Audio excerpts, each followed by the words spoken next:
আমি নাম ধরছি আজকে যা হয় হোক। এই যে আমার তাহেরি ভাই, উনি এবাদত করছে, জিকিরকে উনি এবাদত হিসাবে নিয়েছে, কিন্তু যে জিকির গুলো করে ওটা কি এবাদতের জিকির? এই যে ইয়ালি বাবা, শাহ আলী বাবা, কেল্লা বাবা, ফতে বাবা, নূর আলী বাবা, কিসের বাবা?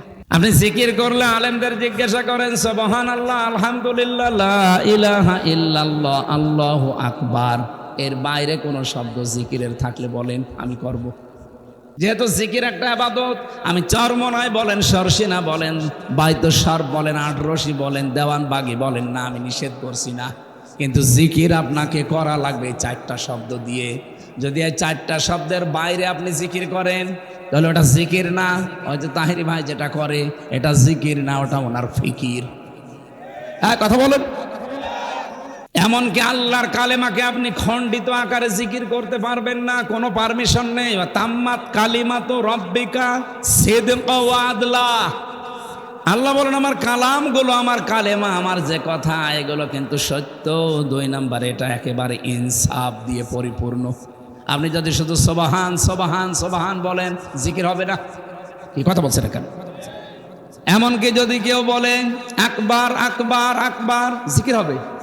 আল্লাহু আকবার বলা লাগবে, সুবহান আল্লাহ বলা লাগবে, আলহামদ আলহামদ বলবেন, জিকির হবে না। আলহামদুলিল্লাহ বলা লাগবে। লাইলা লাইলা লাইলা বলবেন, হবে না। লা ইলাহা ইল্লাল্লাহ বলা লাগবে। দলিল হচ্ছে সূরা মুহাম্মদ 26 নাম্বার পারা 8 নাম্বার পৃষ্ঠার 1ম নাম্বার লাইনে দেখবেন, ফাআলাম আন্নাহু লা ইলাহা ইল্লাল্লাহ। কেননা আল্লাহ বলতে বাধ্য না যে লা ইলাহা লাইলা বলতে বাধ্য না। আল্লাহ কেন পুরা কালেমা বললেন? জেনে রাখো, ফাআলাম আন্নাহু লা ইলাহা ইল্লাল্লাহ। যত পীর সাহেব আছেন, যত আল্লাহর বুজুর্গ বান্দা দাবি করেন, ইসলাম মন মতো বানিয়ে নেবেন না। কিছু মানুষ এখন আওয়াজ তুলছে, অনেক চরমনায় সরসিনায় বাইতুস্বর পীরের কাছে গেছে ভুল ধরার জন্যে। আল্লাহর কসম না, যেখানে 4টা শব্দের বাইরে জিকির আছে, আল্লাহর কসম এটা জিকির আল্লাহর হচ্ছে না, অন্য কারো হচ্ছে। আপনি জিকির করবেন এই 4টা শব্দ দিয়ে। যে দরবারে আছেন জিকির শেখার জন্য, সেখানে যাবেন। আমার কথা বোঝা যাচ্ছে? আমরা আল্লাহ বাদে আর কারো ইবাদত এখানে করতে চাই না। এদেশে যে যে দলে আছেন, মতে আছেন, হয়তো মত পার্থক্য আমাদের থাকবে, কিন্তু এই জায়গায় এক হওয়া লাগবে যে আল্লাহ বাদে আমরা কারো ইবাদত করব না। 2 নাম্বারে, ওয়ালা নুশরিকা বিহি শাইআ, আল্লাহর সাথে অন্য কাউকে আমরা শিরিক করব না। এই যে আজকে নারী কমিশন 328 পৃষ্ঠার যে বই পুরাটা পড়লাম আমি আজ কয়েকদিন ধরে, এখানে আমি 13টা পয়েন্টে দাগ দিয়েছি, প্রত্যেকটা কোরআনের বিরুদ্ধে।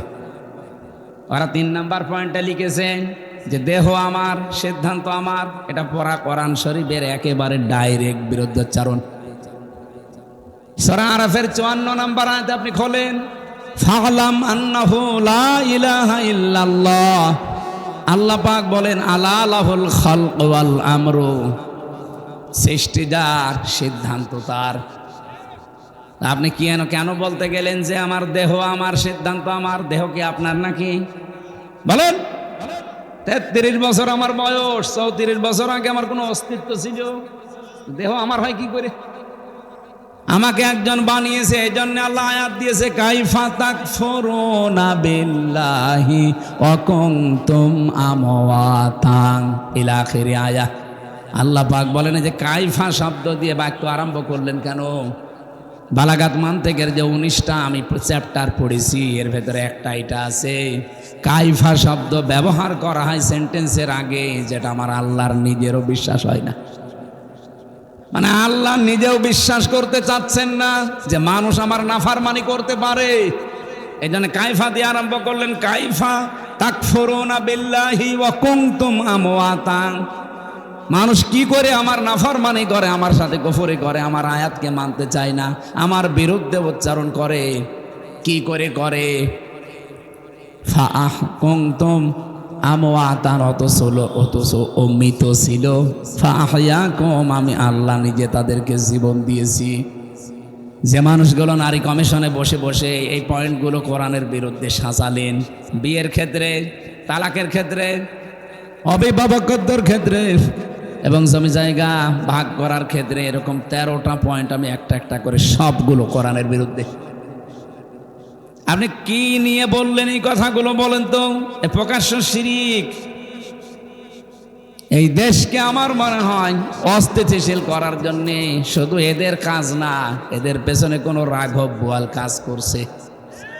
নাই তো এই সময় এই সিদ্ধান্ত আসা জীবনও এই কয়টা মহিলার দ্বারা সম্ভব না। যে মহিলাগুলো এই সিদ্ধান্ত দিয়েছে এদেরকে দেখলে কি মহিলা মনে হয়? আমার তো মনে হয় না মহিলা। এ না পুরুষ না মহিলা, আমার হ্যাঁ আলাদা কোনো জন্তু। আপনি দেখেছেন ওদের চেহারার দিকে? পুরুষের কাটিংও না, মহিলাদের কাটিংও না। কি মহিলাদের তো আলাদা একটা কাটিং আছে, ওর কি? আমি নিচে নামতে পারলাম না। কোরআনে কারিমে সূরা কলমের 13 নাম্বার আয়াতটা আজ ফতোয়া দিয়ে দিলাম, রেকর্ড হচ্ছে, যাক ওদের কানে। উতুল্লিম বাদা যালিকা জানিম। এত শক্ত করে বলতাম না। কোরআনের বিরুদ্ধে যারা আছেন আল্লাহ 1500 বছর আগে জানিয়ে দিয়েছেন তারা যারও সন্তান। কমিশনের এই নীতিমালা মানা তো দূরের কথা, আমির জামাত ডক্টর শফিকুর রহমান হাফিজাহুল্লাহ ডাইরেক্ট জানিয়ে দিয়েছেন কমিশনই মানি না, নীতিমালা তো আরো দূরের কথা।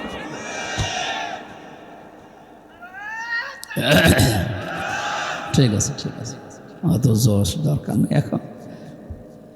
যারা দায়িত্বে আছেন আমরা আশা করব কারো চক্রান্তে পা দেবেন না। আগস্ট কিন্তু শেষ হয়ে যায়নি, সামনে আবার 2 মাস পরে আসতেছে। আবার যদি 36শে জুলাই তৈরি করা লাগে, এত বড় শিকড় যদি কেটে ফেলা যায়, আপনাদের তো এখনো শিকড়ই তৈরি হয়নি। কারা করাচ্ছে এগুলো আমরা জানি। কারো ফাঁদে পা দিয়ে দেশটা অন্তত বসবাসের অযোগ্য করে তুলবেন না। এদেশে আমরা আর যাই করি, আল্লাহ রসুল, এই 2 ক্ষেত্রে কিন্তু আমাদের কোনো মত পার্থক্য নেই। হয়তো কিছু সিদ্ধান্তে আমরা এদিক ওদিক যেতে পারি, মত পার্থক্য, কিন্তু এই 2 জায়গায় কিছু হলেই তখন আর কে আওয়ামী লীগ, কে বিএনপি, কে জাতীয় পার্টি, কে জামাত, তা নেই। আমরা আশা করব আমাদের ভাষার আপনারা বুঝবেন। আল্লাহর সাথে শিরিক হবে না, যারা করবে না তাদের সাথে ঐক্য করা। 3 নম্বরে ওয়ালা ইয়াত্তাখিযা বা'দুনা বা'দান আরবাবাম মিন দুনিল্লাহ, আল্লাহ বাদে অভিভাবক হিসাবে আমরা কাউকে মানি না। এই 3টা জায়গায় যারা এক, তাদের সাথে ঐক্য করা যায় যাচ্ছে, আর ঐক্যর নিয়মই এইটা। ফাইন তাওয়াল্লাউ ফাকুলু শাহাদু বিআন্না মুসলিমুন, বলে দেন এরপরও যদি কেউ মুখ ফিরিয়ে চলে যায় তারা যেন জেনে রাখে যে আমি মুসলমান। আমি কি? সুতরাং এদেশে আমরা 92% যারা মুসলমান দাবি করছি, 92% লাগবে না, শুধুমাত্র যদি 51% মুসলমান আমরা টিকে থাকতে পারি এই 3টা বিষয়ের উপরে, আল্লাহর কসম এদেশের সামনে ইসলাম সংসদে চলে যাবে। 2 নম্বরে রসুলের ভীষণ আর মিশন ছিল, উনি মানব অধিকার প্রতিষ্ঠা করেছিলেন। এটা করার জন্য কয়েকটা পদ্ধতি উনি হাতে নিয়েছিলেন। সূরা নিসা 58 নম্বর আয়াতটা পড়বেন। আমার যেহেতু আয়াতগুলো আলোচনার বিষয় না, আমার একটা আলোচনার সামনে বিষয় আছে, সময় তো অনেক হয়ে যাচ্ছে, এই জন্য আমি আয়াতটা শুধু বলে একটা তথ্যটা বলে শেষ করে দেই। ইন্নাল্লাহা ইয়া'মুরুকুম আন তু'আদ্দুল আমানাতি ইলা আহলিহা ওয়া ইযা হাকামতুম বাইনান নাস আন তাহকুমু বিল আদলি। যখন মানুষের মাঝে বিচার করবা তখন ন্যায় বিচার করবা, আর এটা করার জন্য আগের আয়াতটা মানা লাগবে। অবশ্যই আল্লাহর নির্দেশ তোমাদের সবার উপরে আছে, সবার উপরে তিনি নির্দেশ দিচ্ছেন। ইয়া'মুরু যেহেতু মজারে, বর্তমান ভবিষ্যৎ, প্রেজেন্ট ফিউচার, যখন নাজিল হয়েছে ওই সময় থেকে ভবিষ্যৎ বলতে কিয়ামত পর্যন্ত যারা আমরা আসবো দুনিয়ায়, তাদের প্রতি আল্লাহর নির্দেশ আমাদের যাবতীয় আমানত যেন আমরা প্রাপকের কাছে পৌঁছিয়ে দিই। এখানে আমানাত মানে ভোট। আপনি তাফসিরে মারিফুল কোরআন নিয়ে আসেন, 9টা পয়েন্ট ওখানে লেখা আছে, ভয়কার ট লেখা আছে। সুতরাং আগামী সময় যেহেতু আল্লাহ একটা তৈরি করে দিয়েছেন মানবাধিকার প্রতিষ্ঠার জন্য, এখন জরুরি যারাই দাঁড়াবে ভোটে, আমরা ভোট দেব এমন মানুষকে যার দ্বারা আল্লাহর কাজ হবে, রাসূলুল্লাহর কাজ হবে, মানবতার কাজ হবে। যদি কেউ এটাকে দুনিয়ার কাজ মনে করেন, যদি মনে করেন এটা রাজনীতি, এটা ধর্ম ব্যবসা, হ্যাঁ এইটাই আমার ধর্ম ব্যবসা, এইটাই আমার রাজনীতি, আপনার যা মনে হয় করেন।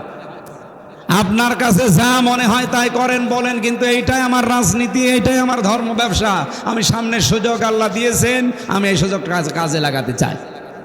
আমরা মানবাধিকার প্রতিষ্ঠা, এটা রসুলের মিশন আর ভীষণ। আমরা উম্মত দাবি করে যদি এই প্রতিষ্ঠা করতে না পারি, 54 বছর তো বিভিন্ন জিনিস দেখেছি, মানবাধিকার প্রতিষ্ঠা হয়েছে? না, হয়নি। কোনো মানুষের অধিকার নেই। 3 নম্বরে রাসূলুল্লাহর কাজ ছিল, আমি খুতবায় যেটা বলেছিলাম, আল মাবউসু ফিনা বিল হুদা ওয়া দীনিল হাক্কি লিইয়ুযহিরাহু আলাল আদিয়ান। তাকে আল্লাহ পাঠিয়েছিলেন সত্য দিন দিয়ে, হেদায়েত সহকারে। কি করতে পাঠালেন? লিইয়ুযহিরাহু আলাল আদিয়ান। এজহার মানে শুধুমাত্র ওই নুন সাকিন মিম সাকিনের এজহার না, এখানে এজহার মানে বিজয় করা। আলাল আদিয়ান, যত দিন আছে দুনিয়ায় সমস্ত দিনের উপরে রাসূলের মিশন আর ভিশন। এই 3 নম্বরে এটা আমাদের জীবন, এটা যেন 1 নাম্বার কাজ আমরা বানিয়ে নেই। সুতরাং আমাদের এখন থেকে কাজই হবে এটা, আল্লাহর জমিনে আল্লাহর দিনকে প্রতিষ্ঠা করা, দাঁড় করানো। যদি দাঁড় করাতে আমরা না পারি, যতটুকু দিন আছে এইটাই প্রতিষ্ঠা করে রাখা, টিকিয়ে রাখার চেষ্টা করা। আমার কথা বোঝা গেছে? দিন যতদিন আমরা কায়েম করতে এই দেশে না পারি, যতটুকু দিন বাংলাদেশে আছে, দিন নেই দেশে 5 ওয়াক্ত নামাজ পড়া, এটা দিন না? এই যে বিবাহ শাদী ইসলামের কায়দায় হয়, এটা দিন না? অন্তত যতটুকু আছে এই দিনটা যেন অন্তত টিকে থাকে, এটা যেন আবার হারিয়ে না যায়। শারা'a লাকুম মিনাদ-দীনি মা ওয়াসসা বিহি নূহা। আল্লাহ পাক বলেন, আমি নির্ধারিত করে দিয়েছি। অস্য শব্দের শাব্দিক অর্থ শুধু ওসিয়ত করা না, কঠিনভাবে শক্তভাবে নির্দেশ দেওয়ার নাম অস্য। আল্লাহ বলেন, আমি নির্দেশ দিয়েছি নূহ আলাইহিস সালামকে, ওমা ওয়াসাইনা বিহি ইব্রাহিমা ওয়া মূসা ওয়া ঈসা ওয়া আওহাইনা ইলাইকা। হে নবী, আপনার প্রতিও আমি একই ওহী করছি, একই নির্দেশ নাজিল করছি। যেমনটা ইব্রাহিমকে, মুসাকে, ঈসাকে আমি করেছিলাম, আনাকিমুদ্দিন, আমার দিন কায়েম করো। এখন দিন কি? দিনের পারিভাষিক অর্থ আমি পেয়েছি 4টা। পড়া কোরআন শরীফ থেকে আমি পুরাটা পড়ে পড়ে একটা একটা করে প্রায় 11টা আমি দিনের বের করেছি। এগুলো পুরাটা যদি আমরা ব্যক্তি, পরিবার, সমাজ আর রাষ্ট্রে কায়েম করতে পারি, তাহলে এই আয়াতের হক আদায় হবে। আল্লাহ পাক বলেন, আকিমুদ্দিন ওয়ালা তাতাফাররাকু ফি। পৃথিবীতে দিন কায়েম করবা, এখানে কোনো মত পার্থক্য করবা না। বাংলার মানুষেরা মত পার্থক্য মসলা মাসাইল নিয়ে করে থাকেন, করেন, কারণ দিন আর শরীয়ত এক না। আদম নবী থেকে আমাদের নবী পর্যন্ত যত নবী এসেছে, প্রত্যেকটা নবীর দিন ছিল এক, কিন্তু শরীয়ত ছিল ভিন্ন ভিন্ন। কথা বোঝা গেছে? কথা বোঝেননি? আমি একটা বাড়ির উদাহরণ পড়েছি কিতাবে। একটা বাড়ির মালিক একজন, কিন্তু বাড়ির 4-5 জন কর্মচারী আছে। তারা বিভিন্ন কাজ কাম করে, সবাই কথা শোনে কার? বাড়ির মালিকের।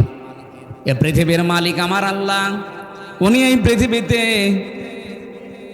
প্রফেট পাঠিয়েছেন, নবী পাঠিয়েছেন, পয়গম্বর বলা হয়, বার্তা বাহক পাঠিয়েছেন। সবাই ওনার কথা মতো চলবে, কিন্তু এক একজনকে আল্লাহ এক একটা নির্দেশ দিয়েছেন। মুসা আলাইহিস সালামের জামানায় যে শরীয়ত ছিল, ওটা আমাদের নবীর সময় ছিল না।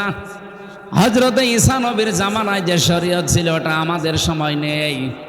হযরতে ইব্রাহিম নবীর জামানায় যে শরীয়ত ছিল, ওটা আমাদের জামানায় নেই। আবার আমাদের জামানায় যেটা আছে, ওটা অন্য নবীর সময় ছিল না, আদম নবীর। হ্যাঁ, সিস্টেমটা আলাদা ছিল, বিধান এক।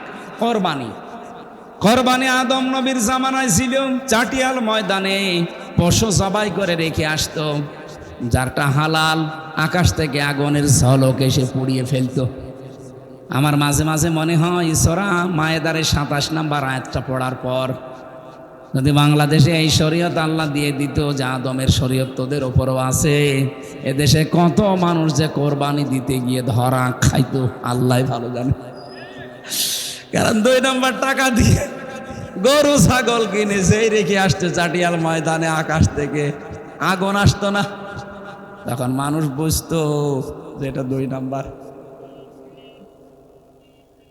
আল্লাহ বাঁচিয়েছেন। এখানে দিন কিন্তু এক, শরীয়ত আলাদা। এক এক নবীর সময় এক একটা মশা নবীর সময় শরীয়ত ছিল, বিবাহিত হোক অবিবাহিত হোক, যদি জেনা করে তাকে মেরে ফেলতে হবে।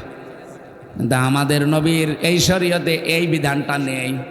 বিবাহিত মানুষ জেনা করলে তাকে সঙ্গেসার করার নিয়ম, কিন্তু যারা অবিবাহিত এরা যদি জেনা করে ধরাও পড়ে, তাহলে তাকে 80টা বেত মারলেই শেষ। আমার ভাইরা, আমি যেটা বোঝাতে চাই, দিন আর শরীয়ত যেহেতু এক জিনিস না, প্রত্যেকটি নবীকে আল্লাহ দিন দিয়েছিলেন, শরীয়ত আলাদা আলাদা দিয়েছিলেন। কিন্তু আয়াতের এই শেষের দিকে এসে আমার আল্লাহ এই কথাটা আবার রিপিট করলেন কেন? মা শারআ লাকুম মিনাদ দিন বললেই তো শেষ হয়ে যেত, আনাকিমুদ্দিন কেন? অথচ আয়াতটা নাজিল হয়েছে মক্কায়। মক্কার জীবনকে আমরা পড়া সিরাতের কিতাব পড়ে 4টা ভাগে ভাগ করতে পারি। নবীজির প্রথম 3 বছর ছিল বড় কষ্টের, কথা বুঝতেছেন? এরপরের 5 বছর ছিল আরেকটু কষ্টের, এরপরে 2 বছর ছিল আরেকটু কষ্টের, এরপরে 5 বছর ছিল আরো কষ্টের। সব মিলে কত? 13 বছর। বলেন বলেন। আমার এই যে হিসাব নিকাশ করে আমি মিলিয়েছি, বাংলাদেশে আমরা মনে হয় এখন 4 নাম্বারটায় আছি। প্রথম কষ্ট শেষ 3 বছর, পরের 5 বছরও শেষ, পরের 2 বছরও শেষ, পরের 5 বছরে এখন আছি। কারণ বিশ্বনবীও 3 বছর জেলখানায় ছিলেন শিয়াবে আবি তালিবে। বহু সাহাবীর জীবন হতাহত হয়েছে, শহীদ হয়েছে। এই আমাদের 15.5 বছরে ঠিক আমরা অনেক কিছু এইভাবে আস্তে আস্তে হারিয়েছি।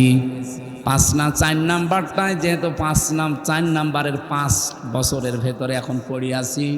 সামনে আমার নবীকে যেভাবে আল্লাহ 10 বছর কোরআন দিয়ে চালানোর ব্যবস্থা করে দিয়েছিলেন, আমাদেরকেও দেবেন। এই জায়গায় যদি কেউ ফতোয়াবাজি করেন না সামনে, জানবেন এটা জাতির শত্রু, ইসলামের শত্রু।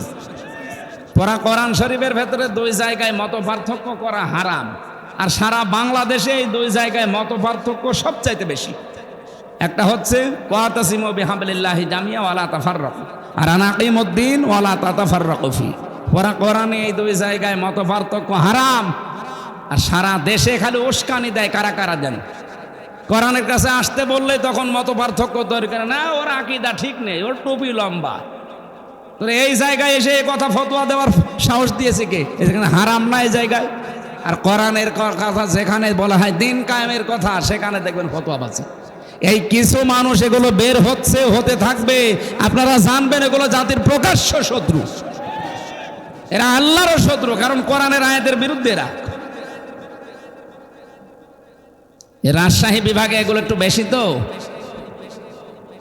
আমি জোরে আমিন বললাম না আস্তে আমিন বললাম, আপনার সমস্যা কি? আমিন আমিন না বললে সমস্যা কি? আপনি বলতে পারবেন যে আমিন না বললে নামাজ হবে না? আমার 13টা ফরজ 14টা ওয়াজিব হয়ে গেলে আমার নামাজ হবে। কোন হুজুর নিয়ে এসে বলেন তো দেখি, কোন ফাজিল না কামিল মাদ্রাসার হুজুর নিয়ে এসে বলেন যে নামাজ হবে না? যেটা দরকার ওইটা আপনার। এখন নবীজিকে নাজিল করলেন এই আয়াতটা মক্কার জীবনে, যেখানে মায়ের খেয়ে বাঁচে না, পালিয়ে বাঁচে না, অথচ বলছে যে দিন কায়েম করেন। দিন কায়েমের আগ পর্যন্ত আপনি এই ফিতনা ফাসাদ দূর করতে পারবেন না। বাংলাদেশে এখন ওইটা শুরু হয়েছে।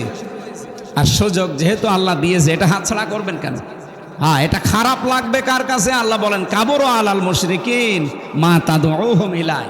হে নবী, আপনি যেদিকে ডাকতেছেন এই কথা শুনলে খারাপ লাগবে, অপছন্দ করবে, বিরোধিতা করবে মুশরিকরা। কারা? এর চাইতে বাংলায় আল্লাহ কি বলবে আর বলেন? উনি তো আরবিতে বলেছে, আমি বাংলায় বলছি। হ্যাঁ, সবাইকে আল্লাহ রাস্তায় নিয়ে আসবে না। বাংলাদেশে একামতে দিন প্রতিষ্ঠার আন্দোলনে সবাইকে আল্লাহ জীবনও যোগ করবে না। কাদেরকে করবে? এই আয়াতের শেষের শব্দ, আল্লাহু ইয়াজতাবি ইলাইহি মাইয়াশা। আল্লাহ যাকে পছন্দ করে, নির্বাচিত করে, যে মানুষকে আল্লাহ চায়, তাকে আল্লাহ দিন কায়েমের জন্য বাছাই করে নেয়। কাদেরকে নেবে? ওয়াহদি ইলাইহি মাইয়ুনিব, যে লোকটা আল্লাহর দিকে ঘুরতে চায়, ফিরে আসে আল্লাহর দিকে। সুতরাং এটা অত সহজ না। আপনাকে আল্লাহ বললেন আর নিয়ে চলে আসবে না, আপনার সেরকম যোগ্যতা থাকা লাগবে। আলিয়াল্লামাল্লাহুল্লাযীনা আমানু ওয়া ইয়াত্তাখিযা মিনকুম শুহাদা আল্লাহু লা ইউহিব্বুজ জালিমিন। কিছু মানুষকে আল্লাহ শাহাদাতের মরণ দিয়ে ধন্য করতে চায়। সুতরাং যারা দিন কায়েমের আন্দোলনে থেকে এই দেশে জীবন দিয়ে গেল, অবশ্যই আল্লাহ তাদেরকে ভালোবেসেছেন। আর আমরা চাই আল্লাহ তাদের যেন শাহাদতের সর্বোচ্চ মাকাম দান করেন। এই দেশে সবাইকে ওয়াজ করে না, নসিহত করে না, খাবার খাওয়িয়েও হবে না। আল্লাহ যাকে আজতাবি ইলাইহি মাইয়াশা উনি পছন্দ করবেন, তাকে দিন কায়েমের জন্য নির্বাচিত করবেন। এ দায়িত্ব হামজার। কার? আল্লাহু আজতাবি ইলাইহি মাইয়াশা। আল্লাহ বলেন আমার দায়িত্ব এটা, আমি কাকে নির্বাচন করব দিন কায়েমের জন্য। আজ হাজার হাজার লক্ষ লক্ষ মানুষ দেশে না, একামতে দিনের অ্যাক্টিভ কর্মী এই দেশে অত বেশি নেই। কারণ আল্লাহ সবাইকে দিয়ে কাজ করাতে চান না। ওয়াহদি ইলাইহি মা ইউনিব, যে লোকটা ফিরতে চায় আল্লাহর দিকে একনিষ্ঠভাবে, তাকে আল্লাহ কাজ করতে চায়। এই ইউনিব আর হানিফ এই দুইটা শব্দের অর্থ এক। একনিষ্ঠভাবে আপনি যদি মন তৈরি করতে পারেন, আল্লাহর কসম আপনাকে আল্লাহ দিনের একামতে দিনের কর্মী বা খাদেম হিসাবে কবুল করবে। নবীদেরকে আল্লাহ এই দায়িত্বটাই দিয়েছিল। আল্লাহ যেন আমাকে ওই রকম একটা রাইনে রাস্তায় রাখে, আমিন। عن أبي ذر رضي الله تعالى عنه قال قال النبي صلى الله عليه وسلم من ادعى ما ليس له فليس منا وليتبوأ مقعده من النار। মুসলিম শরীফের হাদিস।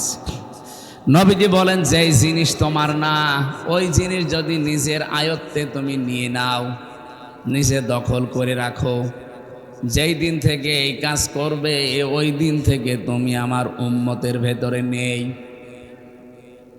ঠিক বললেন? কিছু বুঝেছে?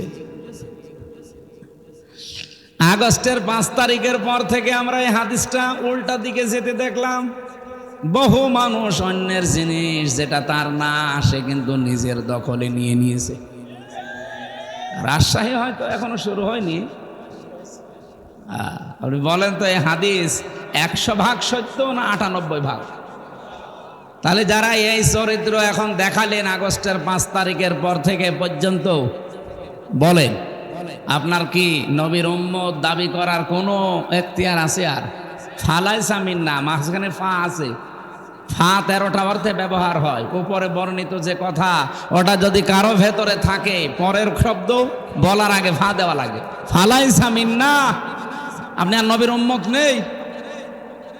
কত মানুষ চাঁদাবাজি করে হোক, ছিনতাই করে হোক, চুরি করে হোক, ডাকাতি করে হোক, প্রতারণা করে হোক, সুদ খেয়ে হোক, ঘুষ খেয়ে হোক, যেভাবেই হোক অন্যের জিনিস যেটা আপনার না, আপনি দখল করে নিয়েছেন। 1 নম্বরের শাস্তি, আপনি নবীর উম্মত ওই দিন থেকে আর নেই। এখন বাংলাদেশে আপনি হিসাব করে বলেন, নবীর উম্মত এই হিসাবে অনেকে আছে না বের হয়ে গেছে? এখানে কেউ আছেন এরকম? যদি থাকেন সম্পদ ফেরত দিয়ে দিন, নয়তো আপনি মরে গেলে আপনার জানাজা পড়ানো, কবরে দেওয়া বেকার হবে। কারণ বিসমিল্লাহি ওয়া আলা মিল্লাতি রাসূলিল্লাহ আপনার জন্য না। আপনি আল্লাহর নামের ওপরেও নেই আর রসুলের উম্মতও নেই। তাহলে আপনার জন্য আমি এই মিথ্যা কথা বলে কি করব? স্যার বেশি বলে ফেললাম। সুতরাং এইটা যারা করছেন, সম্পদ আপনি যদি ফেরত না দেন, মাহফিল একদিন কেন, বছরে 50 দিন দেন, কিছুই হবে না। আমরা চাই এই চরিত্র যেন রেকর্ড হচ্ছে, সারা বাংলাদেশে যাচ্ছে। হাদিসটা আমরা আজকেই মানতে চাই। কথা বলেন না কেন? যার যেটা যা নিয়েছেন ফেরত দিয়ে দিন। 2 নাম্বারটা তো আরো কঠিন। ওয়ালিয়াতাবাওয়া মাকআদাহু মিনান নার, সে যেন জাহান্নামে নিজের একটা স্থান তৈরি করে নিল। এটা তো আরো কঠিন। আর আজ শাহীবাসী আশা করব আপনারা হাদিসটা মেনে চলবেন। আল্লাহ আমাদের তৌফিক যেন দান করেন, বলেন আমিন। আয়াতের কি কথা ছিল যেন? যদি কেউ অবৈধ সুখ ভোগ করে, একটা অবৈধ সুখ কয়টা? এই 15.5 বছরে বহু মানুষ যে চেয়ারে যাওয়ার তার কথা না, ওই চেয়ারে মানে লাভ দিয়ে চলে যেয়ে বসে আছে। এরকম চেয়ার বাংলাদেশে ছিল না। আপনি তো ওই চেয়ারে বসে সুখ ভোগ করছেন, আনন্দ পাচ্ছেন, শান্তি পাচ্ছেন, কিন্তু এই শান্তি সুখ কি বৈধ সুখ না অবৈধ? হয়তো বিভিন্ন মামা খালু অথবা বিভিন্ন জোর দেখি আপনি ওখানে বসে আছেন। এরকম যারাই ছিলেন তাড়াতাড়ি নেমে পড়ে। আপনাদেরকে সতর্ক করার জন্য আরেকটা কথা বলছি, যেহেতু এখন আর তারা নেই, যা হোক তাদের কপালে হয়ে গেছে। হাসিনা যেহেতু আমার দাদির বয়সী, এই জন্যে ওনাকেও বলছি, আপনি যদি এই 15 বছরে 50টা সুখ পেয়ে থাকেন, সুখগুলো সবই অবৈধ সুখ। এক একটা সুখে যদি 70টা করে অশান্তি, দুঃখ, কষ্ট ভোগ করা লাগে, 50টায় আপনি হিসাব করেন 3500 হবে। তাহলে 15.5 বছরে যারা 50টা করে আনন্দ পেয়েছেন, সুখ পেয়েছেন, শান্তি পেয়েছেন, কমপক্ষে আপনাকে 3500 কষ্ট পাওয়া লাগবে, এরপরে শর্ট করে ঢুকে পড়বে। এর আগে বললে তো কেমন হয়ে যায় না নাকি? এবার আসেন যারা এই যে পরকীয়া প্রেম করেন, সুখ নেই, শান্তি নেই না? এই এলাকায় সব নেই? অবশ্যই সুখ আছে, শান্তি আছে, নাই তো মানুষ 2-3 ছেলে মেয়ে রেখে চলে যায়। কথা বললেন না কেন? তার মানে শান্তি আছে। এই সুখটা কি বৈধ সুখ না অবৈধ? এরকম অবৈধ সুখে যারা আছেন, কমপক্ষে 70টা অশান্তি, দুঃখ, কষ্ট দুনিয়ায় আপনাকে ভোগ করা লাগবে। এই জন্য যারা আছেন আপনাকে বাঁচাতে চাই, এই মুহূর্তে তওবা করেন, পরকীয়া প্রেম আজকে থেকে শেষ। কারা কারা ছেড়ে দিতে পারবেন হাত তোলেন তো। না, দাড়িওয়ালা মানুষ, নাউজুবিল্লাহ। কার সাথে লাইন আছে আপনার? অনেকে ভাবির সাথে লাইন করে, প্রতিবেশীর স্ত্রীর সাথে লাইন করে না, এটা বাদ দেওয়া লাগবে। যারা আছেন যদি হাত আন্দাজে তোলেন, আপনার মনে হয় কিছু আছে, যদি কিছু থাকে এক্ষুনি মোবাইল নাম্বার ডিলিট করে দিন, আর আস্তাগফিরুল্লাহ পড়ে জীবনের মতো তওবা করে ফিরে আসেন। অবৈধ সুখ আপনি ভোগ করলেই মাস্ট বি আপনাকে দুনিয়াতে অশান্তি ভোগ করা লাগবে। কয়টা? 70টা। একটায় 70টা। তাহলে যদি 50টা অবৈধ সুখ ভোগ করে থাকেন, আপনি হিসাব করে বলেন আপনি কি পাবেন। যেহেতু ওনারা অবৈধ সুখ ভোগ করেছে, আগামীতে কেউ যেন অবৈধ সুখ আর ভোগ করতে না পারে, এই জন্যই বারবার সারা দেশে বলছি, নির্বাচন আমরাও চাই, কিন্তু এদের মাধ্যমে না। এই 1628 জন যারা দায়িত্বে ছিল, এই ডিসি, এই এসপি, এই টিএনও, এই ওসি, তারাই আছে, খালি চেয়ার পাল্টিয়েছে। রাজশাহীর ডিসি গেছে কুষ্টিয়ায়, কুষ্টিয়ারটা কুমিল্লায়, কুমিল্লারটা কক্সবাজার। এই মাল তো সব একই আছে। যেহেতু এদেরকে দিয়ে করানো লাগবে সামনে, যদি এদেরকে আপনি না পাল্টিয়ে আবার এদের আন্ডারেই দিয়ে দেন, কি হবে? এই 15 বছরে যা হয়েছে, দিনের ভোট আবার রাতে হয়ে যাবে। দিনের ভোট রাতে হলে যারা আসবে ওরা কি বৈধ না অবৈধ? আরো জোরে বলেন। অবৈধ মানুষকে আপনারা সামনে যদি দিয়েও দেন, আর সে যদি যায়ও, ও সুখ শান্তি পাবে না, সব হালাল করে নেবে তখন। যে সুখ শান্তি যেহেতু বৈধ না, আর অবৈধ সুখ আপনি ভোগ করতে চাইলেও আপনাকে আমি করতে দেব না, কারণ আমি আপনার হিতাকাঙ্ক্ষী। আপনি একটা সুখ পাবেন অবৈধ, অশান্তি দুনিয়ায় পাবেন কয়টা? তা আপনাকে আমি ঠেলিয়ে দেব কোন কারণে? আপনাকে আমি বাঁচাতে চাচ্ছি এই কারণেই। এরপরে যদি কেউ এখন অবৈধ চিন্তা ভাবনা করেন, যান, আপনার কপালের উপরে ছেড়ে দিলাম।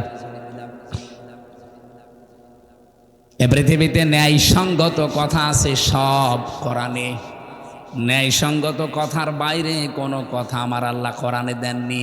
ওয়াতাম্মাত কালিমাতু রাব্বিকা সিদকাও ওয়া আদলা লা মুবাদদিলা লিকালিমাতিহি ওয়া হুয়াস সামিউল আলিম।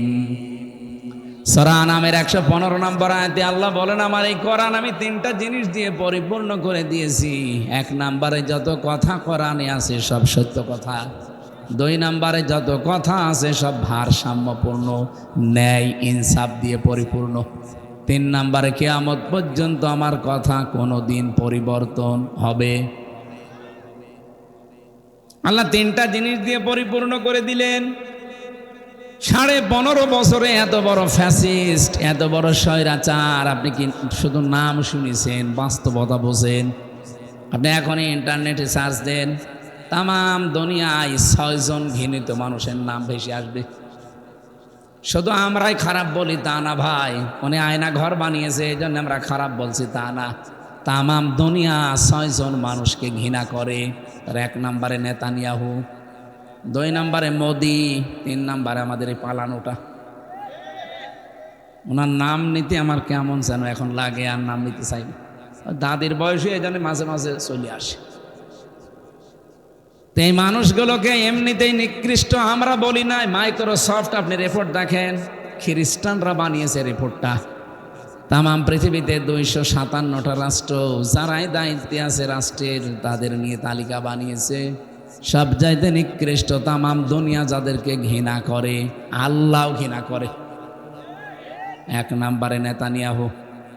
এই শয়তানের ভুল সিদ্ধান্তের কারণে আজ ইসরায়েল দাবানলে পুড়ে ধ্বংস হয়ে যাচ্ছে। জেরুজালেমের রাস্তা পর্যন্ত 3 দিন বন্ধ হয়ে গেছে। ওদের উন্নত মেশিন ছিল 108টা। যত উন্নত প্রযুক্তি পৃথিবীতে ইসরায়েলের আছে, দুনিয়ায় আর কারো নেই। ওর পরে আছে আমেরিকার। এত উন্নত প্রযুক্তির মেশিনগুলো ব্যবহার করছে, শুধু পানি দিয়ে না, অন্যান্য ঔষধ ছিটিয়ে। কিন্তু যত পানি ঢালে ঔষধ দেয় তত আগুন আরো জোরে। কারণ এই আগুন তো হামজা জ্বালায়নি, কে জ্বালিয়েছে? আজকে ওদের একেবারে মেন শহরে আগুন চলে এসেছে অলরেডি। যে 6টার খবর। ন্যায় ইনসাফপূর্ণ বিষয়গুলো যদি কেউ হাত দেয়, যেখানে সত্যি ন্যায় পরায়ণতা থাকার কথা, ওইটা যদি কেউ উল্টিয়ে ফেলে, তখন আমার আল্লাহ সিস্টেম পরিবর্তন করে দেয়। এখন বসবাসের অযোগ্য হয়ে যাবে। কিছুদিন আগে যে ইসরায়েলের সন্ত্রাসীদের ভয়ে ফিলিস্তিনের নিরীহ মানুষগুলো পালিয়ে যাচ্ছিল, এখন আমার আল্লাহ তাদেরকে নিজের এলাকা থেকে পালাতে বাধ্য করছে। সিস্টেম পাল্টিয়ে ফেললে এটাই হবে। আজকে গোবিন্দ পরামানিকে যে সন্ধ্যা 6টার সময় লাইভ করেছে, আপনারা কেউ দেখেছেন কিনা আমি নিজে দেখছিলাম। লোকটা তামাম দুনিয়ার হিন্দুদেরকে আহ্বান জানাচ্ছে, এই মাতাল মোদিকে থামান। এটা মাতাল অলরেডি দাঙ্গা বাঁধিয়ে দিয়েছে। আপনি মনে করছেন দাঙ্গাটা শুধুমাত্র গুজরাটে থাকবে? না, দেখেন এই বাতাস বাংলাদেশে আসলো বলে। কারণ ওদের সাথে একটা দেশের বর্ডারের কোনো মিল নেই। কয়েকদিন আগে মালদ্বীপ, শ্রীলঙ্কা সবগুলোই হোসেন ভাই ঘুরে আসলো। ওদের সাথে মালদ্বীপের মিল নেই, শ্রীলঙ্কার মিল নেই, ভুটানের মিল নেই, পাকিস্তানের তো নেই। ওদিকে আফগানিস্তানের একটা বর্ডার আছে, ওইটার সাথেও মিল নেই। মায়ানমারের সাথে মিল নেই, চীনের সাথে মিল নেই। আমাদের সাথে মিল ছিল, বুবো ছিল, বুবো নেই, মিল নেই।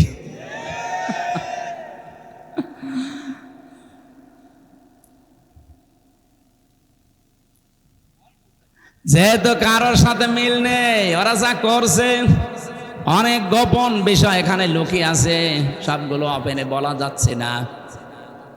আজকে শুধু একজন সেনাবাহিনীর অফিসার মোদির বিরুদ্ধে একটু অবস্থান নিয়েছে 12:30টার দিকে, পরে আজকে বাদ দিয়ে দিয়েছে। এই জন্য গোবিন্দ পরামানুক হিন্দু মহাজোটের সভাপতি এই লোকটা বলছে, কে থামান। মাতাল লোকটা না থামলে শুধু হিন্দুরা না, তামাম পৃথিবীর মানুষেরা পৃথিবীতে বসবাসের অযোগ্য হয়ে পড়বে। আহ্বান জানাবো ভাই, বাংলাদেশের যারা অন্য সম্প্রদায়ের আছেন, তামাম দুনিয়ায় যারা নেতৃত্বে আছেন, মোড়ল যারা, এই লোকটাকে থামান। এই একটা লোকের আশা পূরণ করতে যে আমরা অশান্তিতে তামাম দুনিয়ার মানুষ পড়ব কোন কারণে? শুধুমাত্র নিজের এলাকার মুসলমানদেরকে ধ্বংস করছে না, তামাম দুনিয়া এটা ছড়িয়ে যাবে কয়েকদিনের ভেতরে। এই জন্য নামটা এমনি আসে নাই। ও যে সিদ্ধান্ত নিতে যাচ্ছে মুসলিমদের ওয়াকফ আইনগুলো, আমার বাপ দাদারা ওয়াকফ করে মসজিদ, মাদ্রাসা, খানকা, গোরস্থান এগুলোর জন্য দিয়েছে জমি, আর এগুলো এই আইনগুলো এখন পাল্টিয়ে অবৈধভাবে বিল তৈরি করে সব জমি জায়গাগুলো ভেঙে চুরমার করে দিচ্ছে মসজিদ। আজকেও একটা মসজিদ ভেঙেছে। শয়তানরা সত্য কথা বলে যদি কাজ করতো তাও তো মানে নিতাম। 500 বছর আগে এখানে মন্দির ছিল, পৃথিবীর মানুষেরা মাটির নিচে কেউ তেল পায়, গ্যাস পায়, সোনা পায়, রূপা পায়, আর শয়তানরা শুধু মাটির নিচে মন্দির পায়। তাও যেখানে সেখানে পায় না, শুধু মসজিদের নিচে পায়। এটাতে পোড়াটা ওর ষড়যন্ত্র, দুর্বিসন্ধি তামাম দুনিয়া এখন বুঝে ফেলছে, হিন্দুরা পর্যন্ত বুঝে ফেলেছে। গোবিন্দ পরামানিক একজন হিন্দু না? এক কথা বলছে না কেন? পিনাকি ভট্টাচার্য হিন্দু না? এই মানুষগুলো যদি ওকে থামাতে বলে, মুসলমান এখন অনেক মুসলমান ওর পক্ষে কথা বলে। আমার মনে হয় ববু দোয়াও করছে যে আল্লাহ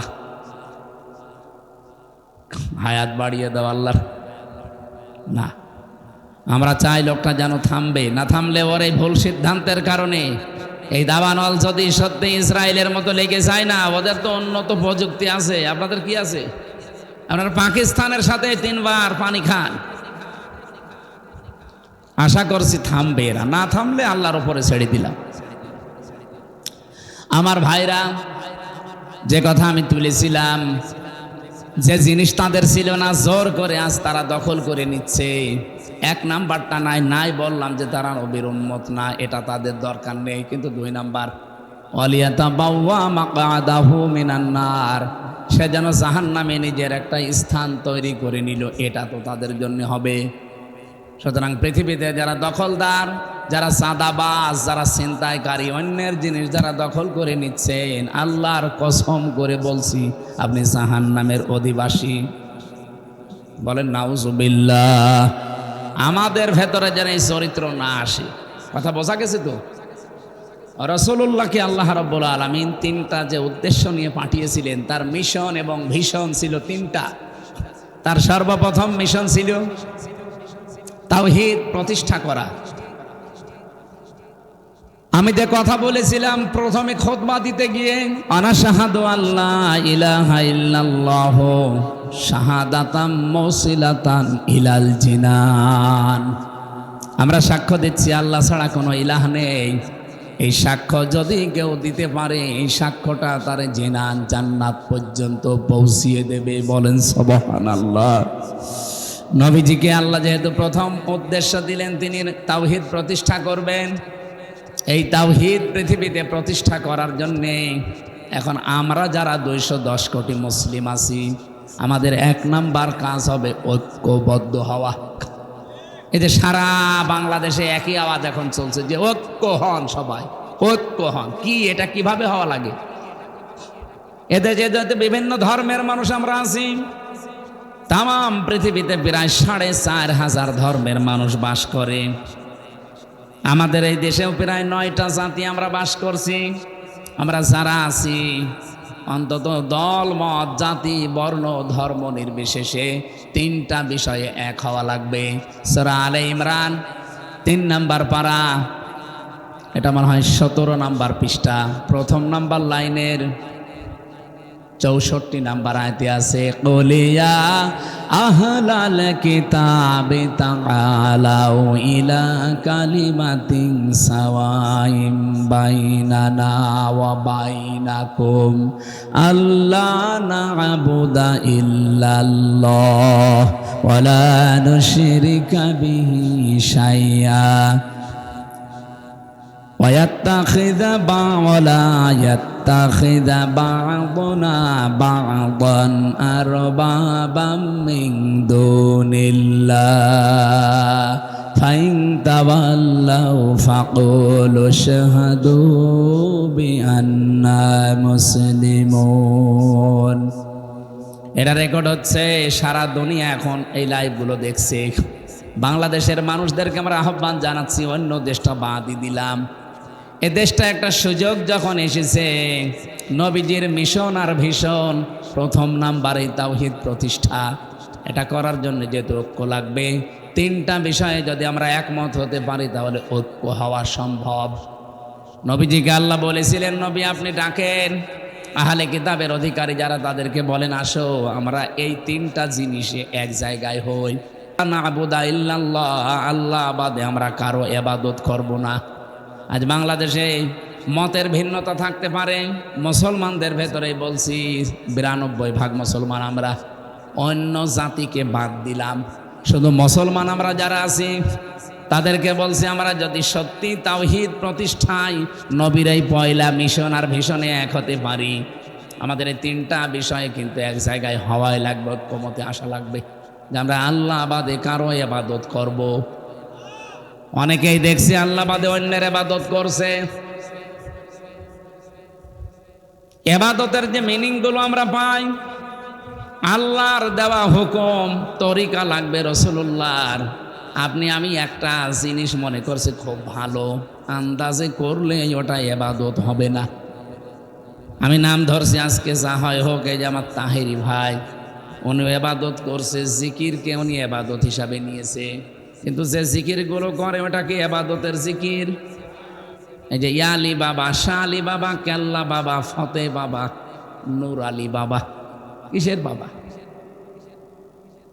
আপনি জিকির করলে আলেমদের জিজ্ঞাসা করেন সুবহানাল্লাহ, আলহামদুলিল্লাহ, লা ইলাহা ইল্লাল্লাহ, আল্লাহু আকবার, এর বাইরে কোনো শব্দ জিকিরের থাকলে বলেন, আমি করব। বাংলাদেশে 48,000 দরবার, আমি 3 দিন আগে গিয়েছিলাম চরমনায়ের পীরের দরবারে, পুরাটা ঘুরে দেখলাম। যদি আমি এর আগেও বহুবার গিয়েছি, ওখানে ছিলামও কিছুদিন। সরসিনার দরবারে ঘুরলাম প্রায় 2.5 ঘন্টা ধরে, এনএস কামিল মাদ্রাসা চালুকাটি ঘুরলাম প্রায় 2 ঘন্টা ধরে। চট্টগ্রামের বায়তুল শরফে ঘুরেছি, সারাদিন ছিলাম। 8 গিয়েছিলাম ফরিদপুরে, 3 বার গেলাম ওখানে।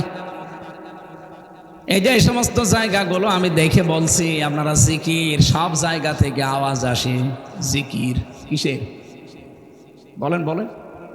যেহেতু জিকির একটা ইবাদত, আমি চরমনায় বলেন, সরসিনা বলেন, বায়তুল শরফ বলেন, 8 বলেন, দেওয়ানবাগি বলেন, না আমি নিষেধ করছি না, কিন্তু জিকির আপনাকে করা লাগবে 4টা শব্দ দিয়ে। যদি এই 4টা শব্দের বাইরে আপনি জিকির করেন, তাহলে ওটা জিকির না। হয়তো তাহেরি ভাই যেটা করে এটা জিকির না, ওটা ওনার ফিকির। হ্যাঁ, কথা বলুন। এমনকি আল্লাহর কালেমাকে আপনি খণ্ডিত আকারে জিকির করতে পারবেন না, কোনো পারমিশন নেই। তাম্মাত কালিমাতু রাব্বিকা সিদকা ওয়া আদলা। আল্লাহ বলেন আমার কালামগুলো, আমার কালেমা, আমার যে কথা, এগুলো কিন্তু সত্য। 2 নম্বরে এটা একেবারে ইনসাফ দিয়ে পরিপূর্ণ। আপনি যদি শুধু সুবহান সুবহান সুবহান বলেন, জিকির হবে না। কি কথা বলছেন এখানে? এমনকি যদি কেউ বলেন আকবার আকবার আকবার, জিকির হবে। আল্লাহু আকবার বলা লাগবে, সুবহান আল্লাহ বলা লাগবে, আলহামদ আলহামদ বলবেন, জিকির হবে না। আলহামদুলিল্লাহ বলা লাগবে। লাইলা লাইলা লাইলা বলবেন, হবে না। লা ইলাহা ইল্লাল্লাহ বলা লাগবে। দলিল হচ্ছে সূরা মুহাম্মদ 26 নম্বর পারা 8 নম্বর পৃষ্ঠার 1ম নম্বর লাইনে দেখবেন, ফাআলাম আন্নাহু লা ইলাহা ইল্লাল্লাহ। কেন না আল্লাহ বলতে বাধ্য না যে লা ইলাহা লাইলা বলতে বাধ্য না? আল্লাহ কেন পুরা কালেমা বললেন? জেনে রাখো, ফাআলাম আন্নাহু লা ইলাহা ইল্লাল্লাহ। যত পীর সাহেব আছেন, যত আল্লাহর বুজুর্গ বান্দা দাবি করেন, ইসলাম মন মতো বানিয়ে নেবেন না। কিছু মানুষ এখন আওয়াজ তুলছে, মানে চরমনায় সরসিনায় বায়তুল শরফের পীরের কাছে গেছে ভুল ধরার জন্যে। আল্লাহর কসম না, যেখানে 4টা শব্দের বাইরে জিকির আছে, আল্লাহর কসম এটা জিকির আল্লাহর হচ্ছে না, অন্য কারো হচ্ছে।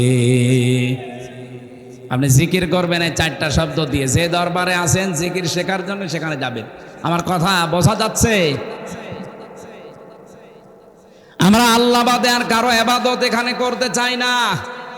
এদেশে যে যে দলে আছেন, মতে আছেন, হয়তো মত পার্থক্য আমাদের থাকবে, কিন্তু এই জায়গায় এক হওয়া লাগবে যে আল্লাহ বাদে আমরা কারো ইবাদত করব না। 2 নম্বরে ওয়ালা নুশরিকা বিহি শাইআ, আল্লাহর সাথে অন্য কাউকে আমরা শিরিক করব না। এই যে আজকে নারী কমিশন 328 পৃষ্ঠার যে বই, পুরাটা পড়লাম আমি আজ কয়েকদিন ধরে। এখানে আমি 13টা পয়েন্টে দাগ দিয়েছি, প্রত্যেকটা কোরআনের বিরুদ্ধে।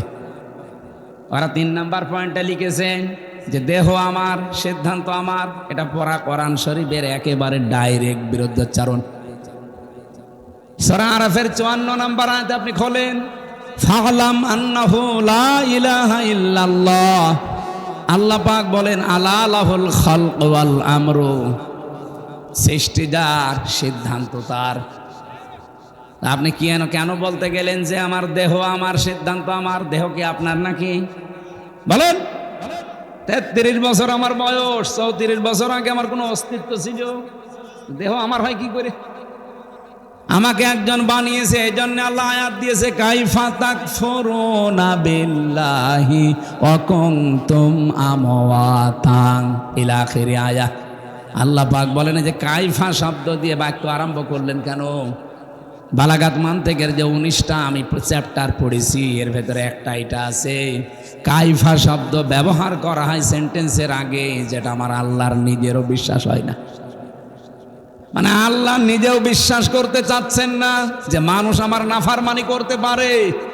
এই জন্য কাইফা দিয়ে আরম্ভ করলেন, কাইফা তাকফুরুনা বিল্লাহি ওয়া কুনতুম আমওয়াতান। মানুষ কি করে আমার নাফরমানি করে, আমার সাথে কুফরি করে, আমার আয়াতকে মানতে চায় না, আমার বিরুদ্ধে উচ্চারণ করে। কি করে করে? ফাআহকুনতুম আমওয়াতান, অথচ মৃত ছিল।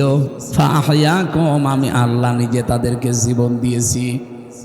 যে মানুষগুলো নারী কমিশনে বসে বসে এই পয়েন্টগুলো কোরআনের বিরুদ্ধে সাজালেন, বিয়ের ক্ষেত্রে, তালাকের ক্ষেত্রে, অভিভাবকত্বের ক্ষেত্রে এবং জমি জায়গা ভাগ করার ক্ষেত্রে, এরকম 13টা পয়েন্ট আমি একটা একটা করে সবগুলো কোরআনের বিরুদ্ধে। আপনি কি নিয়ে বললেন এই কথাগুলো বলেন তো? এ প্রকাশ্য শিরিক। এই দেশকে আমার মনে হয় অস্থিতিশীল করার জন্য শুধু এদের কাজ না, এদের পেছনে কোনো রাঘব বোয়াল কাজ করছে। নাই তো এই সময় এই সিদ্ধান্ত আসা জীবনও এই কয়টা মহিলার দ্বারা সম্ভব না।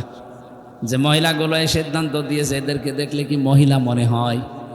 আমার তো মনে হয় না মহিলা। এ না পুরুষ না মহিলা, আমার হ্যাঁ আলাদা কোনো জন্তু। আপনি দেখেছেন ওদের চেহারার দিকে? পুরুষের কাটিংও না, মহিলাদের কাটিংও না। কি মহিলাদের তো আলাদা একটা কাটিং আছে, ওর কি? আমি নিচে নামতে পারলাম না। কোরআনে কারিমে সূরা কলমের 13 নম্বর আয়াতটা আজ ফতোয়া দিয়ে দিলাম, রেকর্ড হচ্ছে, যাক ওদের কানে। উতুল্লিম বাদা যালিকা জানিম। এত শক্ত করে বলতাম না। কোরআনের বিরুদ্ধে যারা আছেন, আল্লাহ 1500 বছর আগে জানিয়ে দিয়েছেন তারা যারও সন্তান। কমিশনের এই নীতিমালা মানা তো দূরের কথা, আমির জামাত ডক্টর শফিকুর রহমান হাফিজাহুল্লাহ ডাইরেক্ট জানিয়ে দিয়েছেন কমিশনই মানি না, নীতিমালা তো আরো দূরের কথা।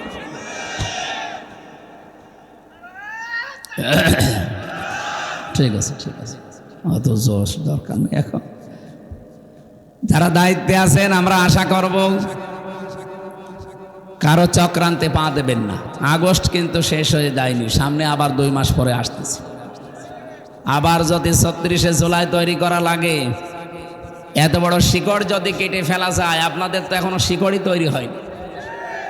কারা করাচ্ছে এগুলো আমরা জানি। কারো ফাঁদে পা দিয়ে দেশটা অন্তত বসবাসের অযোগ্য করে তুলবেন না। এদেশে আমরা আর যাই করি, আল্লাহ রসুল, এই 2 ক্ষেত্রে কিন্তু আমাদের কোনো মত পার্থক্য নেই। হয়তো কিছু সিদ্ধান্তে আমরা এদিক ওদিক যেতে পারি, মত পার্থক্য, কিন্তু এই 2 জায়গায় কিছু হলেই তখন আর কে আওয়ামী লীগ, কে বিএনপি, কে জাতীয় পার্টি, কে জামাত, ওটা নেই। আমরা আশা করব আমাদের ভাষারা আপনারা বুঝবেন। আল্লাহর সাথে শিরিক হবে না, যারা করবে না তাদের সাথে ঐক্য করা। 3 নম্বরে ওয়ালা ইয়াত্তাখিযা বা'দুনা বা'দান আরবাবাম মিন দুনিল্লাহ, আল্লাহ বাদে অভিভাবক হিসাবে আমরা কাউকে মানি না। এই 3টা জায়গায় যারা এক, তাদের সাথে ঐক্য করা জায়েজ আছে, আর ঐক্যর নিয়মই এইটা। ফাইন তাওয়াল্লাউ ফাকুলু শাহাদু বিআন্না মুসলিমুন, বলে দেন এরপরও যদি কেউ মুখ ফিরিয়ে চলে যায়, তারা যেন জেনে রাখে যে আমি মুসলমান। আমি কি? সুতরাং এদেশে আমরা 92% যারা মুসলমান দাবি করছি, 92% লাগবে না, শুধুমাত্র যদি 51% মুসলমান আমরা টিকে থাকতে পারি এই 3টা বিষয়ের উপরে, আল্লাহর কসম এদেশের সামনে ইসলাম সংসদে চলে যাবে। 2 নম্বরে রসুলের ভিশন আর মিশন ছিল, উনি মানব অধিকার প্রতিষ্ঠা করেছিলেন। এটা করার জন্য কয়েকটা পদ্ধতি উনি হাতে নিয়েছিলেন। সূরা নিসা 58 নম্বর আয়াতটা পড়বেন। আমার যেহেতু এই আয়াতগুলো আলোচনার বিষয় না, আমার একটা আলোচনার সামনে বিষয় আছে, সময় তো অনেক হয়ে যাচ্ছে, এই জন্য আমি আয়াতটা শুধু বলে একটা তথ্যটা বলে শেষ করে দেই। ইন্নাল্লাহা ইয়া'মুরুকুম আন তু'আদ্দুল আমানাতি ইলা আহলিহা ওয়া ইযা হাকামতুম বাইনান নাস আন তাহকুমু বিল আদলি। যখন মানুষের মাঝে বিচার করবা তখন ন্যায় বিচার করবা, আর এটা করার জন্য আগের আয়াতটা মানা লাগবে। অবশ্যই আল্লাহর নির্দেশ তোমাদের সবার উপরে কুম আছে, সবার উপরে তিনি নির্দেশ দিচ্ছেন। ইয়া'মুরু যেহেতু মজারে, বর্তমান ভবিষ্যৎ, প্রেজেন্ট ফিউচার, যখন নাজিল হয়েছে ওই সময় থেকে ভবিষ্যৎ বলতে কিয়ামত পর্যন্ত যারা আমরা আসবো দুনিয়ায় তাদের প্রতি আল্লাহর নির্দেশ, আমাদের যাবতীয় আমানত যেন আমরা প্রাপকের কাছে পৌঁছিয়ে দিই। এখানে আমানাত মানে ভোট। আপনি তাফসিরে মারিফুল কোরআন নিয়ে আসেন, 9টা পয়েন্ট ওখানে লেখা আছে, ভয়কার ট লেখা আছে। সুতরাং আগামী সময় যেহেতু আল্লাহ একটা তৈরি করে দিয়েছেন মানবাধিকার প্রতিষ্ঠার জন্য, এখন জরুরি যারাই দাঁড়াবে ভোটে আমরা ভোট দেব এমন মানুষকে যার দ্বারা আল্লাহর কাজ হবে, রাসূলুল্লাহর কাজ হবে, মানবতার কাজ হবে। যদি কেউ এটাকে দুনিয়ার কাজ মনে করেন, যদি মনে করেন এটা রাজনীতি, এটা ধর্ম ব্যবসা, হ্যাঁ এইটাই আমার ধর্ম ব্যবসা, এইটাই আমার রাজনীতি, আপনার যা মনে হয় করেন, আপনার কাছে যা মনে হয় তাই করেন বলেন, কিন্তু এইটাই আমার রাজনীতি, এইটাই আমার ধর্ম ব্যবসা, আমি সামনের সুযোগ আল্লাহ দিয়েছেন, আমি এই সুযোগ কাজে লাগাতে চাই। আমরা মানবাধিকার প্রতিষ্ঠা, এটা রাসূলের মিশন আর ভীষণ। আমরা উম্মত দাবি করে যদি এই প্রতিষ্ঠা করতে না পারি, 54 বছর তো বিভিন্ন জিনিস দেখেছি, মানবাধিকার প্রতিষ্ঠা হয়েছে না? হয়নি, কোনো মানুষের অধিকার নেই। 3 নম্বরে রাসূলুল্লাহর কাজ ছিল, আমি খুতবায় যেটা বলেছিলাম, আল মাবউসু ফিনা বিল হুদা ওয়া দীনিল হাক্কি লিইয়ুযহিরাহু আলাল আদিয়ান। তাকে আল্লাহ পাঠিয়েছিলেন সত্য দিন দিয়ে, হেদায়েত সহকারে। কি করতে পাঠালেন? লিইয়ুযহিরাহু আলাল আদিয়ান। এজহার মানে শুধুমাত্র ওই নুন সাকিন মিম সাকিনের এজহার না, এখানে এজহার মানে বিজয় করা। আলাল আদিয়ান, যত দিন আছে দুনিয়ায় সমস্ত দিনের উপরে রাসূলের মিশন আর ভিশন। এই 3 নম্বরে এটা আমাদের জীবন, এটা যেন 1 নাম্বার কাজ আমরা বানিয়ে নেই। সুতরাং আমাদের এখন থেকে কাজই হবে এটা, আল্লাহর জমিনে আল্লাহর দিনকে প্রতিষ্ঠা করা, দাঁড় করানো। যদি দাঁড় করাতে আমরা না পারি, যতটুকু দিন আছে এইটাই প্রতিষ্ঠা করে রাখা, টিকিয়ে রাখার চেষ্টা করা। আমার কথা বোঝা গেছে? দিন যতদিন আমরা কায়েম করতে এই দেশে না পারি, যতটুকু দিন বাংলাদেশে আছে, দিন নেই দেশে 5 ওয়াক্ত নামাজ পড়া, এটা দিন না? এই যে বিবাহ শাদী ইসলামের কায়দায় হয়, এটা দিন না? অন্তত যতটুকু আছে এই দিনটা যেন অন্তত টিকে থাকে, এটা যেন আবার হারিয়ে না যায়। শারা'a লাকুম মিনাদ-দীনি মা ওয়াসসা বিহি নূহা। আল্লাহ পাক বলেন, আমি নির্ধারিত করে দিয়েছি। অস্স শব্দের শাব্দিক অর্থ শুধু ওসিয়ত করা না, কঠিনভাবে শক্তভাবে নির্দেশ দেওয়ার নাম অস্স। আল্লাহ বলেন, আমি নির্দেশ দিয়েছি নূহ আলাইহিস সালামকে, ওমা ওয়াসাইনা বিহি ইব্রাহিমা ওয়া মূসা ওয়া ঈসা ওয়া আওহাইনা ইলাইকা। হে নবী, আপনার প্রতিও আমি একই ওহী করছি, একই নির্দেশ নাজিল করছি। যেমনটা ইব্রাহিমকে, মুসাকে, ঈসাকে আমি করেছিলাম, আনাকিমুদ্দিন, আমার দিন কায়েম করো। এখন দিন কি? দিনের পারিভাষিক অর্থ আমি পেয়েছি 4টা। পড়া কোরআন শরীফ থেকে আমি পুরাটা পড়ে পড়ে একটা একটা করে প্রায় 11টা আমি দিনের বের করেছি। এগুলো পুরাটা যদি আমরা ব্যক্তি, পরিবার, সমাজ আর রাষ্ট্রে কায়েম করতে পারি, তাহলে এই আয়াতের হক আদায় হবে। আল্লাহ পাক বলেন, আকিমুদ্দিন ওয়ালা তাতাফাররাকু ফি। পৃথিবীতে দিন কায়েম করবা, এখানে কোনো মত পার্থক্য করবা না। বাংলার মানুষেরা মত পার্থক্য মসলা মাসাইল নিয়ে করে থাকেন, করেন, কারণ দিন আর শরীয়ত এক না। আদম নবী থেকে আমাদের নবী পর্যন্ত যত নবী এসেছে প্রত্যেকটা নবীর দিন ছিল এক, কিন্তু শরীয়ত ছিল ভিন্ন ভিন্ন। কথা বোঝা গেছে? কথা বোঝেননি? আমি একটা বাড়ির উদাহরণ পড়েছি কিতাবে। একটা বাড়ির মালিক একজন, কিন্তু বাড়ির 4-5 জন কর্মচারী আছে। তারা বিভিন্ন কাজ কাম করে। সবাই কথা শোনে কার? বাড়ির মালিকের। এ পৃথিবীর মালিক আমার আল্লাহ। উনি এই পৃথিবীতে প্রফেট পাঠিয়েছেন, নবী পাঠিয়েছেন, পয়গম্বর বলা হয়, বার্তা বাহক পাঠিয়েছেন। সবাই ওনার কথা মতো চলবে, কিন্তু এক একজনকে আল্লাহ এক একটা নির্দেশ দিয়েছেন। মুসা আলাইহিস সালামের জামানায় যে শরীয়ত ছিল ওটা আমাদের নবীর সময় ছিল না। হযরতে ঈসা নবীর জামানায় যে শরীয়ত ছিল ওটা আমাদের সময় নেই। হযরতে ইব্রাহিম নবীর জামানায় যে শরীয়ত ছিল ওটা আমাদের জামানায় নেই। আবার আমাদের জামানায় যেটা আছে ওটা অন্য নবীর সময় ছিল না, আদম নবীর। হ্যাঁ, সিস্টেমটা আলাদা ছিল, বিধান এক। কোরবানি আদম নবীর জামানায় ছিল। চাটিয়াল ময়দানে পশু জবাই করে রেখে আসতো, যারটা হালাল আকাশ থেকে আগুনের ঝলক এসে পুড়িয়ে ফেলতো। আমার মাঝে মাঝে মনে হয় সূরা মায়েদারের 27 নম্বর আয়াতটা পড়ার পর যদি বাংলাদেশে এই শরীয়ত আল্লাহ দিয়ে দিত, যে আদমের শরীয়ত তোদের ওপরও আছে, এদেশে কত মানুষ যে কোরবানি দিতে গিয়ে ধরা খাইতো আল্লাহ ভালো জানে।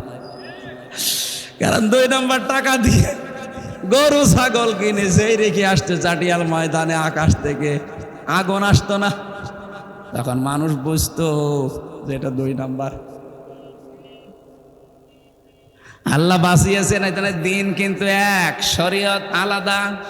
এক এক নবীর সময় এক একটা। মুসা নবীর সময় শরীয়ত ছিল বিবাহিত হোক অবিবাহিত হোক, যদি জেনা করে তাকে মেরে ফেলতে হবে। কিন্তু আমাদের নবীর এই শরীয়তে এই বিধানটা নেই। বিবাহিত মানুষ জেনা করলে তাকে সঙ্গেসার করার নিয়ম, কিন্তু যারা অবিবাহিত এরা যদি জেনা করে ধরাও পড়ে, তাহলে তাকে 80টা বেত মারলেই শেষ। আমার ভাইরা, আমি যেটা বোঝাতে চাই, দিন আর শরীয়ত যেহেতু এক জিনিস না, প্রত্যেকটি নবীকে আল্লাহ দিন দিয়েছিলেন, শরীয়ত আলাদা আলাদা দিয়েছিলেন। কিন্তু আয়াতের এই শেষের দিকে এসে আমার আল্লাহ এই কথাটা আবার রিপিট করলেন কেন? মা শারআ লাকুম মিনাদ দ্বীন বললেই তো শেষ হয়ে যেত, আনাকিমুদ্দিন কেন? অথচ আয়াতটা নাজিল হয়েছে মক্কায়। মক্কার জীবনকে আমরা পড়া সিরাতের কিতাব পড়ে 4টা ভাগে ভাগ করতে পারি। নবীজির প্রথম 3 বছর ছিল বড় কষ্টের, কথা বুঝতেছেন? এরপরের 5 বছর ছিল আর একটু কষ্টের, এরপরে 2 বছর ছিল আর একটু কষ্টের, এরপরে 5 বছর ছিল আরো কষ্টের। সব মিলে কত? 13 বছর। বলেন বলেন।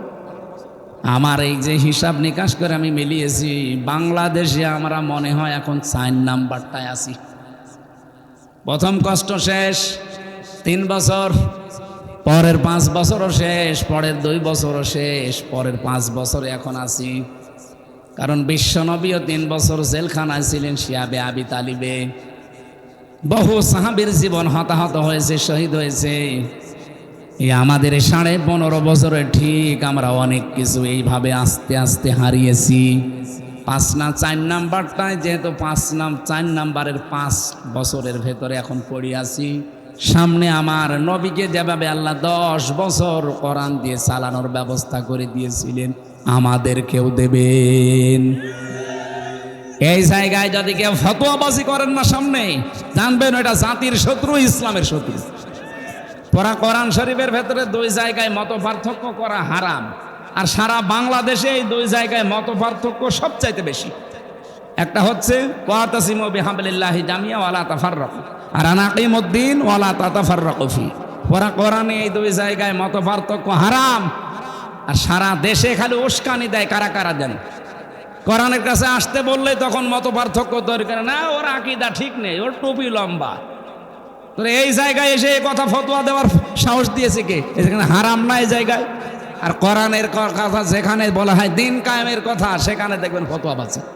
এই কিছু মানুষ এগুলো বের হচ্ছে, হতে থাকবে। আপনারা জানবেন এগুলো জাতির প্রকাশ্য শত্রু, এরা আল্লাহরও শত্রু, কারণ কোরআনের আয়াতের বিরুদ্ধে এরা। রাজশাহী বিভাগে এগুলো একটু বেশি। তো আমি জোরে আমিন বললাম না আস্তে আমিন বললাম, আপনার সমস্যা কি? আমিন আমিন না বললে সমস্যা কি? আপনি বলতে পারবেন যে আমিন না বললে নামাজ হবে না? আমার 13টা ফরজ 14টা ওয়াজিব হয়ে গেলে আমার নামাজ হবে। কোন হুজুর নিয়ে এসে বলেন তো দেখি, কোন ফাজিল না কামিল মাদ্রাসার হুজুর নিয়ে এসে বলেন যে নামাজ হবে না। যেটা দরকার ওইটা আপনার এখন নবীজিকে নাজিল করলেন এই আয়াতটা মক্কার জীবনে, যেখানে মায়ের খেয়ে বাঁচে না, পালিয়ে বাঁচে না, অথচ বলছে যে দিন কায়েম করেন। দিন কায়েমের আগ পর্যন্ত আপনি এই ফিতনা ফাসাদ দূর করতে পারবেন না। বাংলাদেশেও এখন ওইটা শুরু হয়েছে। আর সুযোগ যেহেতু আল্লাহ দিয়েছে, এটা হাতছাড়া করবেন কেন? হ্যাঁ, এটা খারাপ লাগবে কার কাছে? আল্লাহ বলেন কাবুরু আলাল মুশরিকিন মা তাদউহুম ইলাই। হে নবী, আপনি যেদিকে ডাকতেছেন এই কথা শুনলে খারাপ লাগবে, অপছন্দ করবে, বিরোধিতা করবে মুশরিকরা। কারা? এর চাইতে বাংলায় আল্লাহ কি বলবে আর বলেন? উনি তো আরবিতে বলেছে, আমি বাংলায় বলছি। হ্যাঁ, সবাইকে আল্লাহ এ রাস্তায় নিয়ে আসবে না। বাংলাদেশে একামতে দিন প্রতিষ্ঠার আন্দোলনে সবাইকে আল্লাহ জীবনও যোগ করবে না। কাদেরকে করবে? এ আয়াতের শেষের শব্দ, আল্লাহু ইয়াজতাবি ইলাইহি মাইয়াশা। আল্লাহ যাকে পছন্দ করে, নির্বাচিত করে, যে মানুষকে আল্লাহ চায়, তাকে আল্লাহ দিন কায়েমের জন্য বাছাই করে নেয়। কাদেরকে নেবে? ওয়াহদি ইলাইহি মাইয়ুনিব, যে লোকটা আল্লাহর দিকে ঘুরতে চায়, ফিরে আসে আল্লাহর দিকে। সুতরাং এটা অত সহজ না। আপনাকে আল্লাহ বললেন আর নিয়ে চলে আসবে না, আপনার সেরকম যোগ্যতা থাকা লাগবে। আলিয়ালাম আল্লাহুল্লাযীনা আমানু ওয়া ইয়াত্তাখিযা মিনকুম শুহাদা আল্লাহু লা ইউহিব্বুজ জালিমিন। কিছু মানুষকে আল্লাহ শাহাদাতের মরণ দিয়ে ধন্য করতে চায়। সুতরাং যারা দিন কায়েমের আন্দোলনে থেকে এই দেশে জীবন দিয়ে গেল, অবশ্যই আল্লাহ তাদেরকে ভালোবেসেছেন। আর আমরা চাই আল্লাহ তাদের যেন শাহাদাতের সর্বোচ্চ মাকাম দান করেন। এই দেশে সবাইকে ওয়াজ করে না, নসিহত করে না, খাবার খাওয়িয়েও হবে না। আল্লাহ যাকে ইয়াজতাবি ইলাইহি মাইয়াশা, উনি পছন্দ করবেন, তাকে দিন কায়েমের জন্য নির্বাচিত করবেন। এ দায়িত্ব হামজার। কার? আল্লাহু ইয়াজতাবি ইলাইহি মাইয়াশা। আল্লাহ বলেন আমার দায়িত্ব এটা, আমি কাকে নির্বাচন করব দিন কায়েমের জন্য। আজ হাজার হাজার লক্ষ লক্ষ মানুষ দেশে না, একামতে দিনের অ্যাক্টিভ কর্মী এই দেশে অত বেশি নেই। কারণ আল্লাহ সবাইকে দিয়ে কাজ করাতে চান না। ওয়াহদি ইলাইহি মাইয়ুনিব, যে লোকটা ফিরতে চায় আল্লাহর দিকে একনিষ্ঠভাবে, তাকে আল্লাহ কাজ করতে চায়। এই ইউনিব আর হানিফ, এই দুইটা শব্দের অর্থ এক। একনিষ্ঠভাবে আপনি যদি মন তৈরি করতে পারেন, আল্লাহর কসম আপনাকে আল্লাহ দিনের একামতে দিনের কর্মী বা খাদেম হিসাবে কবুল করবে। নবীদেরকে আল্লাহ এই দায়িত্বটাই দিয়েছিল। আল্লাহ যেন আমাকে ওই রকম একটা লাইনে রাস্তায় রাখে। আমিন। রাত 1:10 বাজে, এখন আর কথা বলা ঠিক হবে না। আমি মেয়েদের জীবনে নিয়ে একটা বই লিখেছিলাম কারাগারে থাকতে। এটা দাম্পত্য সমস্যা এবং সমাধান। মেয়েদেরকে এটা দেবেন। আর একটা সৃষ্টি নিয়ে লেখা আছে, যদি পারেন নিয়েছেন।